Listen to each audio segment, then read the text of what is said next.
topic is tennis elbow, non-operative therapies, and to be very precise, intra-articular injections.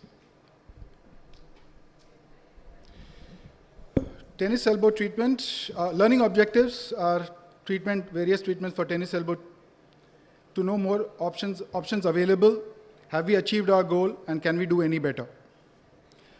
Tennis elbow, or as it is commonly called lateral epicondylitis, describes an overuse injury secondary to overload of common extensor tendons at the origin of extensor carpi radialis brevis.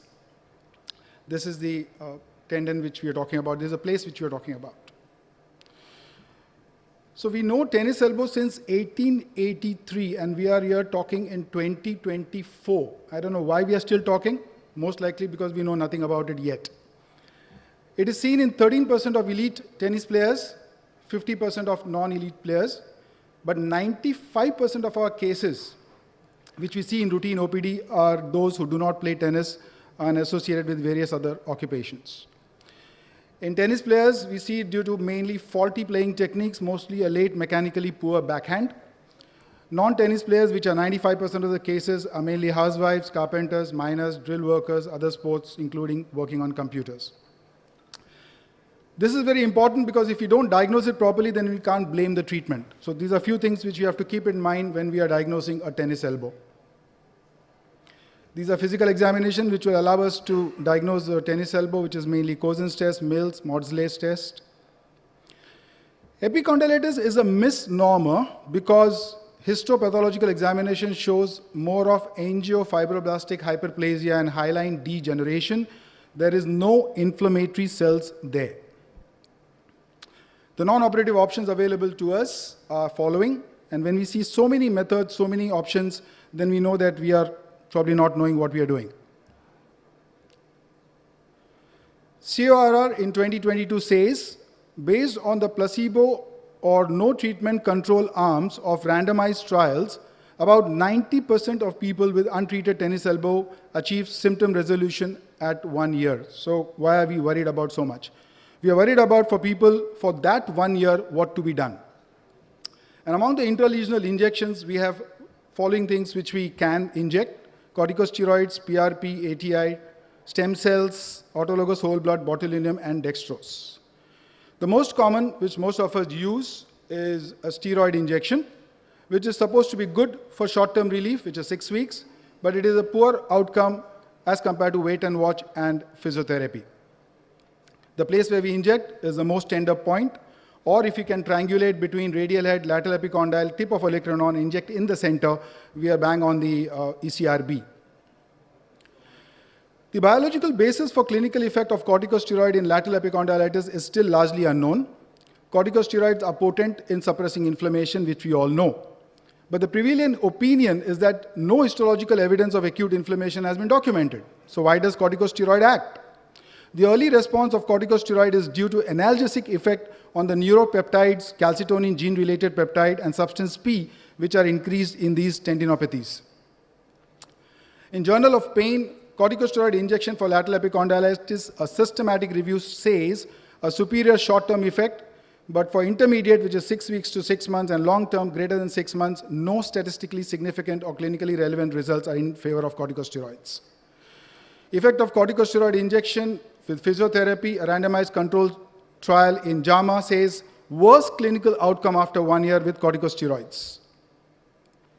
Smith et al. In 2002 with this graph is trying to tell us that at first 6 weeks, the corticosteroid acts very good, but after 6 weeks, there's a dramatic reduction in the effect as compared to the other two options, which was physiotherapy and wait and watch. Still, after knowing this, why would we inject steroid?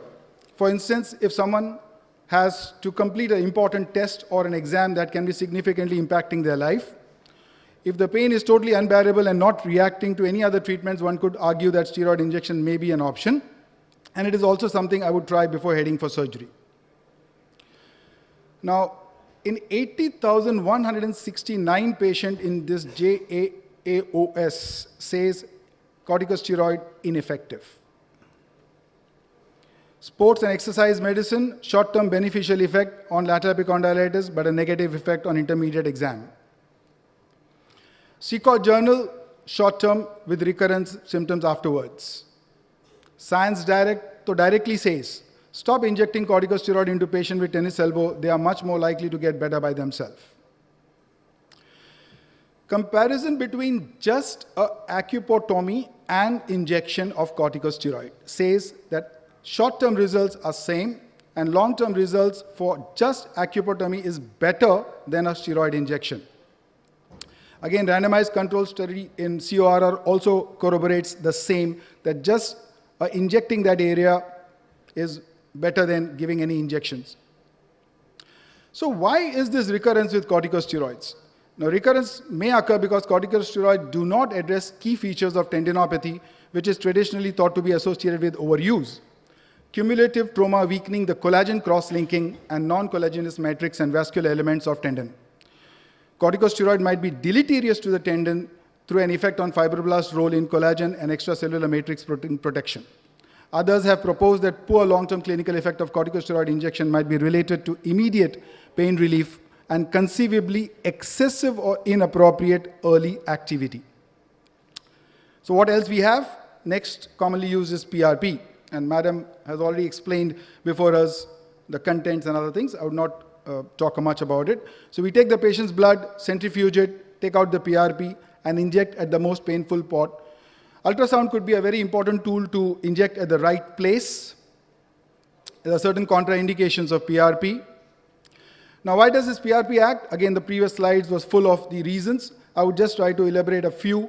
PDGF, platelet factor 4, interleukin-1, platelet-derived. These are all growth and differentiation factors. There are certain factors which are called PRP hosts as numerous cell adhesion molecules, which are fibrin, fibronectin, which also attract healing elements. Platelet-rich plasma, also injection reduces the chances of surgery, reduces the rate of surgery, and efficacy of platelet-rich plasma for chronic tennis elbow, again, double-blind study says intermediate to prolonged results are decent. The concentration of platelets in PRP doesn't affect, which is again a systematic review. Why do some people get better benefit in PRP than the others? I think it's a genetic background which probably might explain in this paper. But again, PRP is again not very great because BMJ says Cochrane review found moderate certainty evidence that PRP does not provide patient-important benefits compared to placebo in patients with tennis elbow. Use of platelet-rich plasma, there is a limited evidence as Journal of Clinical Orthopedic Trauma says. So what else we have? These are just to be mentioned. Tenocytes can be injected. It's a two-step procedure. You harvest it from patella tendon, culture it, and subsequently inject it into the injured tendon. Tenocytes can be also harvested from dermal tissue. Stem cells, some evidence, Zhang et al. Said it can be used in lateral epicondyle. Mesenchymal stem cells, Lee says that. Botulinum works with blocking the acetylcholine receptor, causing temporary paralysis within the muscle. It is suggested that this reversible paralysis stops further microtrauma and gives tendon time to heal. So, yes, if you have a syringe and needle, not a good idea to inject everywhere. Not even God of cricket was spared by tennis elbow. So, take-home message, tennis elbow treatment story is far from over. If left alone, will respond in 1 year in 90% of the cases. Corticosteroid injection is good for a short-term relief, which is 6 weeks. PRP is good for intermediate to long-term relief. Others have query benefit. But I would not leave everybody here gloomy.